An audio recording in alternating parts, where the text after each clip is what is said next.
Bienvenue sur Africa 24 dans cette nouvelle édition du QG News. Voici les titres de l'actualité. La création au Mali d'une nouvelle coalition d'opposition à la junte. Partis et associations politiques ont décidé de s'unir pour former la synergie d'action pour le Mali. Parmi ces revendications, la mise en place d'un nouveau gouvernement civil de transition. Le président nigérian Bola Tinubu récompensé pour ses projets relatifs à l'accès aux soins. Il a été désigné champion de l'Union africaine en matière de santé. Le chef de l'État prévoit notamment de former davantage de personnel. Et puis le joueur sénégalais Crépin Diatta, lourdement sanctionné par la Confédération africaine de football.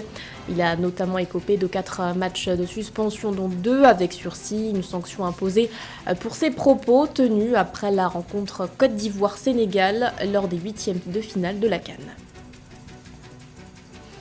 Mais tout d'abord, la dissolution du gouvernement en Guinée. Une information dévoilée ce 19 février par Adama Kamara, le secrétaire général de la présidence. En attendant la nomination d'une nouvelle équipe dirigeante, les affaires courantes seront gérées par les directeurs de cabinet et secrétaires généraux. Les raisons de cette dissolution n'ont pour l'heure pas été précisées. D'autres mesures ont aussi été annoncées à l'égard des anciens ministres. Le gel de leurs comptes bancaires a par exemple été décidé. Ce remaniement d'ampleur intervient à l'heure où la Guinée doit préparer ses prochaines élections. Le retour des civils au pouvoir est prévu pour la fin de l'année. La CEDEAO lèvera-t-elle ses sanctions imposées au Niger? L'organisation devrait plancher sur le sujet lors de son prochain sommet extraordinaire prévu ce 24 février.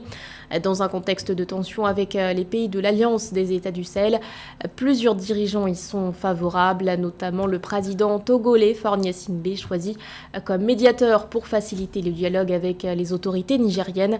Philomène. C'est dans un contexte marqué par le retrait du Niger, du Mali et du Burkina Faso de la communauté économique des États de l'Afrique de l'Ouest CEDEAO que les chefs d'État de l'institution régionale vont tenir leur sommet extraordinaire le 24 février 2024. Cette rencontre pourrait acter la levée des suspensions imposées au Niger depuis le 26 juillet 2023 suite au putsch du Conseil national pour la sauvegarde de la patrie contre le président Mohamed Bazoum. Une situation qui soulève des enjeux importants pour la stabilité et la coopération régionale en Afrique de l'Ouest. Ces sanctions n'ont pas donné le résultat escompté. En plus de cela, il y a nécessité aussi de baisser la tension uranifère au niveau du nord du Niger et aussi protéger l'UEMOA, puisque les États du Sahel, l'AES, ils ont commencé déjà à revendiquer le retour du Niger dans ses droits, pour accéder à ces biens au niveau gelé au niveau de l'UEMOA. Le deuxième élément, il y a cette question de monnaie qui est tout simplement en coulisses. Donc à la fois la CEDEAO est menacée, de l'autre côté l'UEMOA aussi est menacée. Depuis le coup d'État au Niger, les négociations entre le gouvernement militaire de transition et les médiateurs de l'organisation sous-régionale semblent au point mort. Selon les observateurs, le prochain sommet de la CEDEAO pourrait non seulement faire évoluer la situation, mais aussi être une sortie de crise entre les pays de l'Alliance des États du Sahel et la communauté économique. La rencontre du 24 a plusieurs enjeux. S'inscrire aussi dans une nouvelle dynamique. C'est comment maintenant poser les jalons d'un dialogue fécond entre les États de l'AES et les États de la CEDEAO. Troisième élément, c'est de revenir sur la dynamique de la monnaie. Vous n'êtes pas sans savoir que depuis un moment, il y a eu le débat autour de l'ECO. Là, il y a le débat autour de la nouvelle monnaie des États du Sahel. Les lourdes sanctions économiques imposées au Niger ont nui aux populations en faisant grimper les prix et affectant les finances publiques. Par ailleurs, le sommet extraordinaire du 24 février 2024 de la CEDEAO pourrait avoir d'autres enjeux. La prévention des tensions qui sont en gestation dans d'autres pays ouest-africains, notamment au Sénégal, au Bénin et au Nigeria. Dans l'actualité également, Rose Wardini se retire de la course à la magistrature suprême au Sénégal, alors que l'incertitude demeure quant à la tenue de la prochaine présidentielle. La candidate a annoncé renoncer à ses ambitions, et ce, Au nom de la paix et de la réconciliation, elle dit espérer faciliter le processus électoral. Son retrait intervient après la polémique autour de sa double nationalité franco-sénégalaise supposée. Une affaire qui a entraîné de nombreux débats sur le processus de sélection des candidats mené par le Conseil constitutionnel. Cette controverse a d'ailleurs amené le PDS à demander la mise en place d'une commission d'enquête parlementaire. La commission chargée de faire lumière sur la disqualification de leur leader, Karim Wade, ainsi que celle d'autres candidats au scrutin présidentiel. Sa mission a finalement pris fin le 17 février en raison de l'ouverture d'une information judiciaire. Au Mali, formations et associations politiques unissent leurs forces pour un retour à l'ordre constitutionnel. Ils ont formé une coalition dénommée Synergie d'action pour le Mali. Leur objectif, sortir de ce qu'ils estiment être une impasse. En septembre 2023, la junte avait annoncé le report de l'élection présidentielle prévue ce mois de février pour des raisons techniques. Mais depuis, aucune autre date n'a été annoncée. Nathalie. Depuis 3 ans, le Mali n'a pas trouvé de solution aux défis liés à l'insécurité, la corruption et la malgouvernance.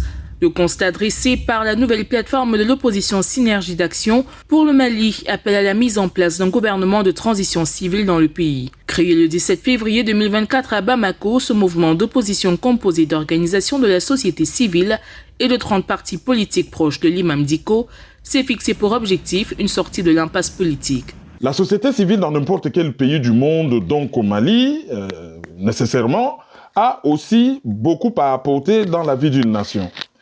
Maintenant que la transition commence à perdurer, il faut trouver les justes milieux entre les impératifs sécuritaires qui justifient l'action et la pérennité des militaires au pouvoir et la nécessité d'un retour à un pouvoir civil et démocratique. Au Mali, la période de transition est en suspens depuis le report s'inédit de la tenue des élections présidentielles et législatives, initialement prévues le 27 février 2022. 2 ans donc que le mandat du gouvernement actuel de transition est expiré, raison pour laquelle Synergie d'action pour le Mali s'oppose à la transition en cours et dénonce ses dérives. Cependant, les observateurs s'interrogent sur sa capacité à mobiliser la population autour de ses revendications. Seul un dialogue franc et sincère peut allier les deux visions de la société malienne afin que le militaire puisse partir en douce et se faire remplacer par des civils qui viendront avec un projet de développement digne de ce nom.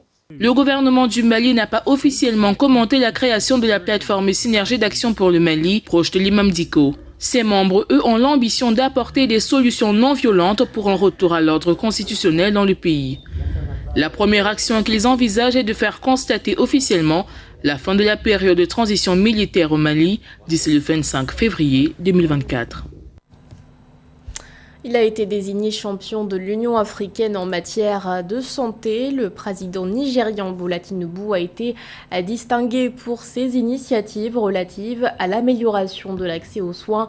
Le chef de l'État s'est notamment engagé à doubler en 3 ans le nombre d'établissements de santé primaire dans les communautés. Mildred Diamou. C'est une récompense aux efforts en faveur d'une meilleure couverture sanitaire en Afrique. Le président de la République fédérale du Nigeria, Bola Ahmed Tinubu, a été désigné par le comité de chefs d'État et de gouvernement d'Africa CDC, champion de l'Union africaine des ressources humaines pour la santé et du partenariat pour la prestation de services de santé communautaire. Le chef d'État nigérian a été nommé à l'issue du 37e sommet ordinaire de l'Union africaine, tenu les 17 et 18 février 2024 en Éthiopie, en reconnaissance de ses projets ambitieux visant une amélioration des soins de santé dans son pays.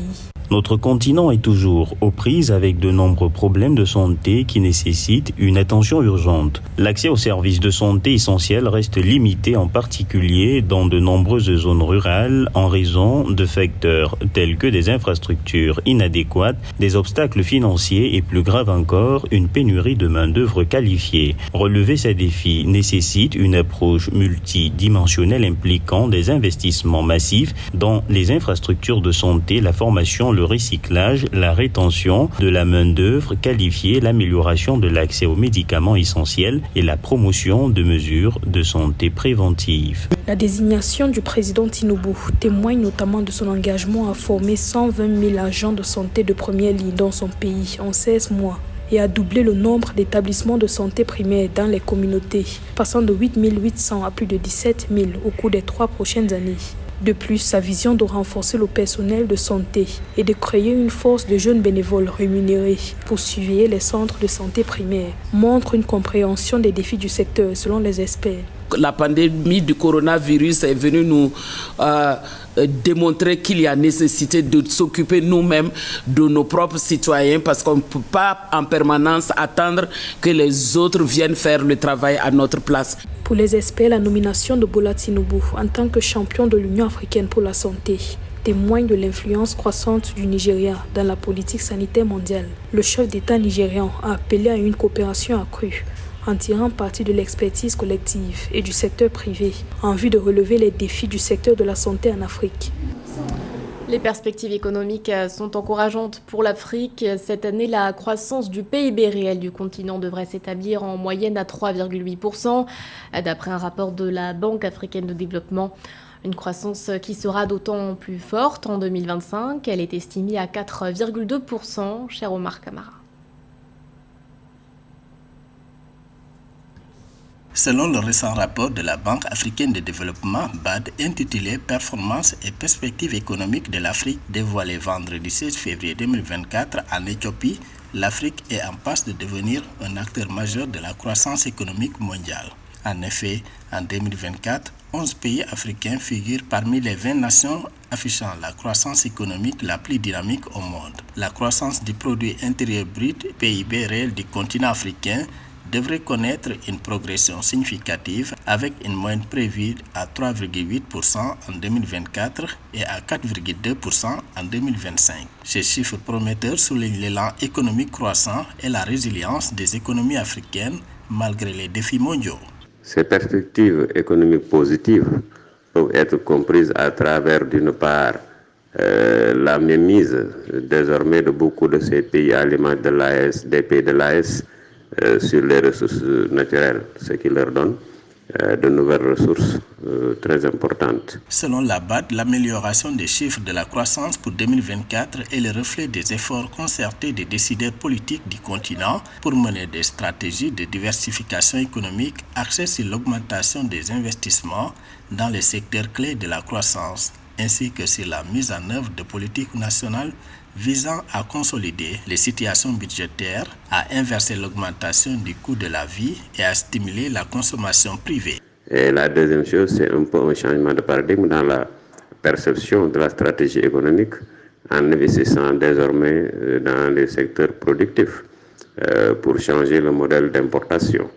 Et donc, l'un dans l'autre, on est dans une dynamique économique qui effectivement peut projeter ces pays-là dans une croissance même à 2 points. Cette tendance positive démontre le potentiel économique de l'Afrique et ouvre des opportunités prometteuses pour le développement et l'investissement dans la région. Les prochaines années pourraient être marquées par une croissance soutenue, renforçant ainsi la position de l'Afrique sur l'échiquier économique mondial. Le coup près est tombé pour le joueur sénégalais Crépin Diatta. Le Lion de la Teranga a été sanctionné par la Confédération africaine de football après la CAN. En cause, ses propos tenus après l'élimination du Sénégal face à la Côte d'Ivoire en 8e de finale. Crépin Diatta a écopé de 4 matchs de suspension, dont 2 avec sursis.